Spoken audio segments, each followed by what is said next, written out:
Hello guys, இன்னைக்கு நம்ம பார்க்க போகிறது என்னன்னா சிக்கன் கீமா குழம்பு. வாங்க பார்க்கலாம். ஒரு மிக்ஸி ஜார் எடுத்துக்கோங்க. 1/4 கிலோ போன்லெஸ் சிக்கனை சேர்த்துக்கோங்க. அப்புறம் அதை அடிச்சுக்கோங்க. பவுல் எடுத்துக்கோங்க. அடிச்சு வச்ச சிக்கனை சேர்த்துக்கோங்க. 1/4 டீஸ்பூன் இஞ்சி பூண்டு பேஸ்ட்டு சேர்த்துக்கோங்க. கொஞ்சமாக உப்பு சேர்த்துக்கோங்க. அப்புறம் நல்லா மிக்ஸ் பண்ணிக்கோங்க.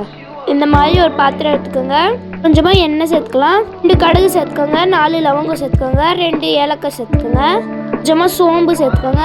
2 பெரிய வெங்காயம் கட் பண்ணி இதில் சேர்த்துக்கோங்க. 2 பச்சை மிளகாவை சேர்த்துக்கோங்க. அப்புறம் இது கோல்டன் ப்ரௌன் ஆகிற வரைக்கும் நல்லா ஃப்ரை பண்ணிக்கோங்க. 1 ஸ்பூன் அளவுக்கு நாம் இஞ்சி பூண்டு பேஸ்ட்டு சேர்த்துக்கலாம். அப்புறம் இது வதக்கிக்கலாம். 2 தக்காளியை அரைச்சி வச்சதை சேர்த்துக்கோங்க. வதக்குங்க. காரத்துக்கு தகுந்த மாதிரி மிளகாத்தூள் சேர்த்துக்கோங்க. 2 ஸ்பூன் சேர்த்துக்கிறேன். சிக்கன் மசாலாவை சேர்த்துக்கோங்க. வேணும் அளவுக்கு தண்ணி சேர்த்துக்கோங்க. வேணும் அளவுக்கு உப்பு சேர்த்துக்கோங்க. அப்புறம் இதை மூடி வச்சுருங்க. ஒரு கொதி வர வரைக்கும் சிக்கன் இந்த மாதிரி உருண்டை பிடிச்சி போட்டுக்கோங்க. 1 கப் தேங்காய் பால் இதில் சேர்த்துக்கோங்க.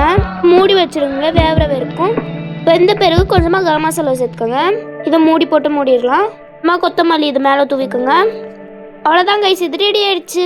உங்களுக்கு எங்கள் வீடியோ பிடிச்சிருந்தா லைக் பண்ணுங்கள், ஷேர் பண்ணுங்கள், கமெண்ட் பண்ணுங்கள், சப்ஸ்கிரைப் பண்ணுங்கள். Bye guys.